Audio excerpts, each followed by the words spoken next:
नमस्कार। मैं अविनाश रंजन गुप्ता आप सभी का अपने चैनल पर हार्दिक अभिनंदन करता हूं।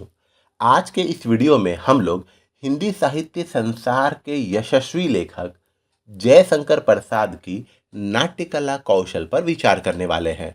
तो शुरू करते हैं। जयशंकर प्रसाद की नाट्यकला कौशल या कुशलता के कुछ महत्वपूर्ण बिंदु यहाँ दिए गए हैं, जिन पर हम लोग एक एक करके विचार करना प्रारंभ करते हैं। सबसे पहले हम लोग आ जाते हैं कवि परिचय पर।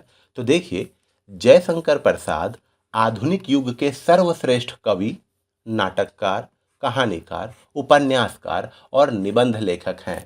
वे बहुमुखी प्रतिभा के धनी थे।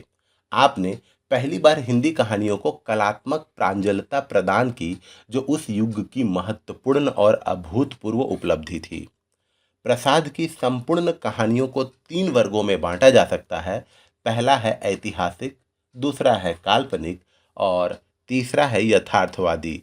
ये सभी कहानियाँ भावात्मक और अनुभूति प्रधान हैं। उनकी आरंभिक कहानियाँ छाया और प्रतिध्वनि संग्रहों में संग्रहित हैं। आकाशदीप संग्रह में उसके बाद की कहानियाँ संकलित हैं। आंधी और इंद्रजाल में उनकी अंतिम रचना काल की कहानियाँ संकलित हैं।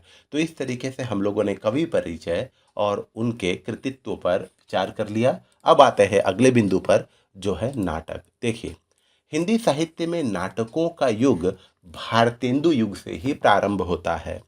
इनके नाटकों में प्राचीन और नवीन शैलियों का सम्मिश्रण किया गया है।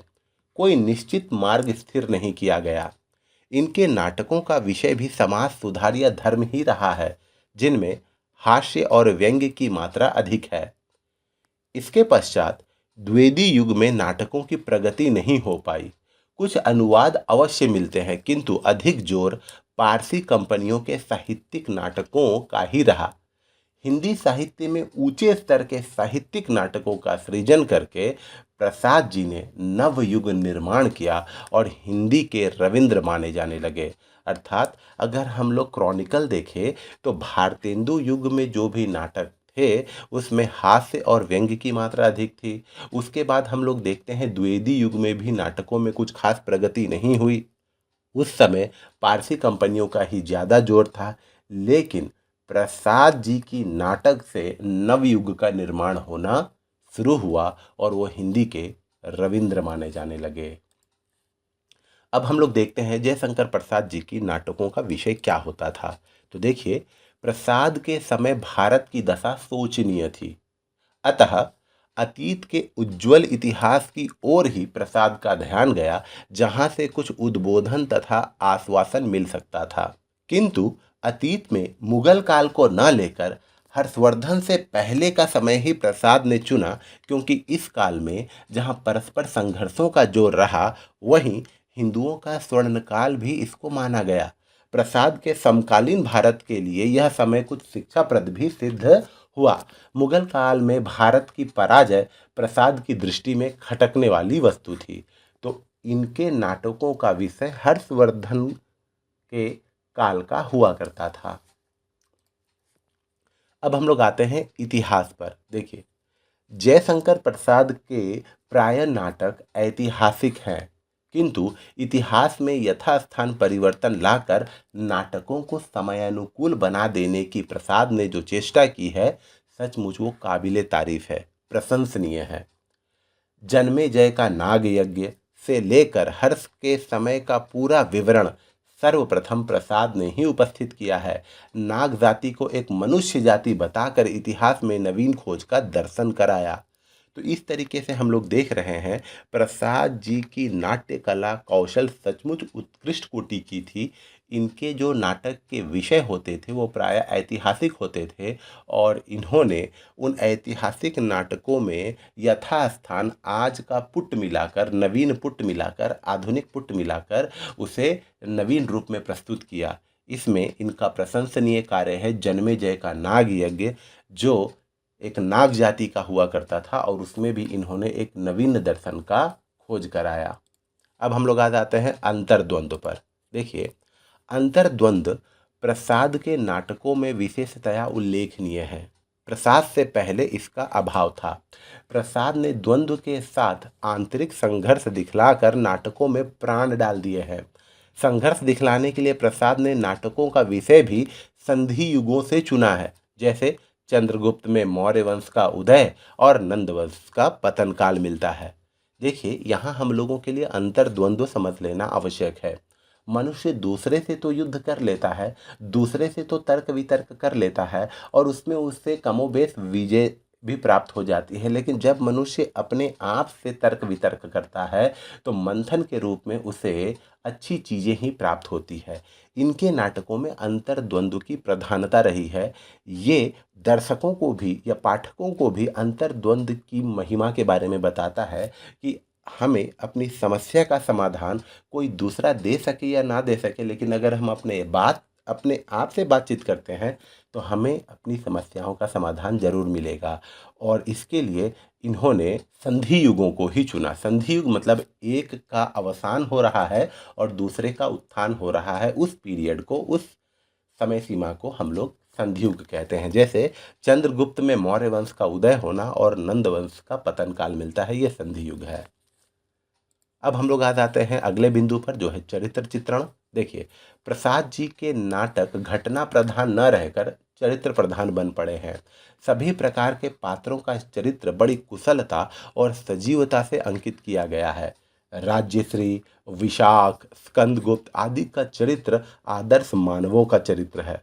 आपको मैं बता दूं, स्कंदगुप्त की कथा के अनुसार उन्होंने 16 साल तक भारत माता की रक्षा करने के लिए अपना जीवन बॉर्डर में या सरहद में बिताया था।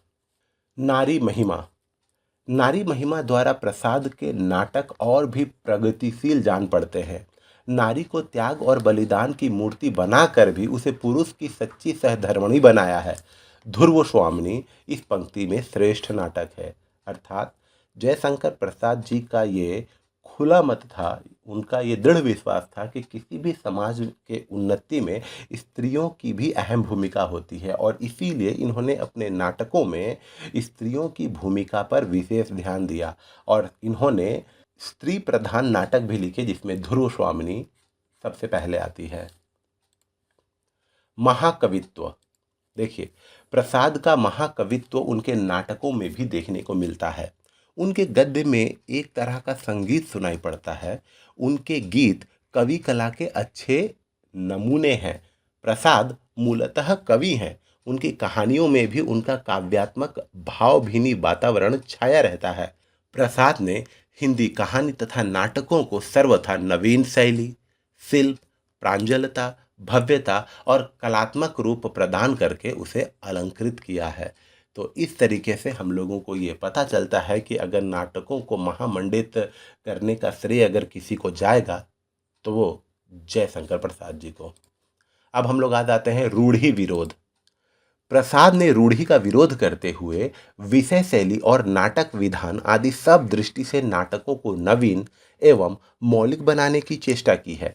भारतेंदु कालीन प्रस्तावना, भरतवाक्य लिखने की विधि को प्रसाद ने त्याग दिया है। हाँ, कहीं कहीं लंबे स्वगत कथन अवश्य आ गए हैं। भाषा भी कठिन है, कुछ दृश्य भी अभिनय के अनुकूल नहीं है, तथापि प्रसाद के नाटकों का महत्व इन दोषों से कुछ कम नहीं हुआ। यदि प्रसाद के विचार से आदर्श रंगमंच, आदर्श अभिनेता और दर्शक हों तो उनके नाटकों का अभिनय सहज में हो सकता है। स्कंदगुप्त और कामना नाटकों का सफल अभिनय कई बार हो चुका है। अर्थात ये अपने नाटकों में जो परंपरागत रूढ़ियाँ चली आ रही हैं उनका ये खंडन करते हैं, उनका ये विरोध करते हैं। इनके मतानुसार रूढ़ियाँ और परंपराएं मनुष्य अपनी सुविधा के लिए या समाज को सही दिशा निर्देश में बढ़ाने के लिए बनाए जाते हैं और आवश्यकता पड़ने पर उनका खंडन होना चाहिए, उनमें बदलाव आने चाहिए या उनका उन्मूलन होना चाहिए। इस बात को ये अपने नाटकों में स्पष्ट रूप से दिखाते हैं। अब हम लोग आ जाते हैं अंतिम बिंदु पर, जो है भाषा शैली। इनकी सृष्टि इनकी भाषा शैली से होती है। अर्थात हिंदी साहित्य जगत में नाटकों में कुशलता प्राप्त करने वाले सर्वश्रेष्ठ नाटककार जयशंकर प्रसाद बन जाते हैं अपनी विशिष्ट भाषा शैली के कारण। प्रसाद जी भाषा के धनी कलाकार हैं। पात्रों का सूक्ष्म मनोवैज्ञानिक विश्लेषण करना, उनके अंतर्द्वंद को दर्शाना, सौदेश्य कौतूहलपूर्ण संवाद को दर्शाना, आदर्श परक अंत प्रकृति के भव्य रूप का प्रभावशाली चित्रण कर देना, सुंदर संस्कृत निष्ठ ओजपूर्ण शैली इनके विशिष्ट कलात्मक वर्ग के नाटकों में आती है। तो इस तरीके से हम लोग देख रहे हैं जयशंकर प्रसाद भाषा शैली में विशेष निष्णात या पारंगत हो चुके थे। तो इस तरीके से हम लोगों ने जयशंकर प्रसाद की नाट्य कला कुशलता या नाट्य कला कौशल के सभी प्रमुख बिंदुओं पर विचार कर लिया। उम्मीद करता हूँ आपको मेरा ये वीडियो अच्छा और इन्फॉर्मेटिव लगा होगा। हम पुनः मिलेंगे किसी अगले वीडियो में, तब तक के लिए धन्यवाद।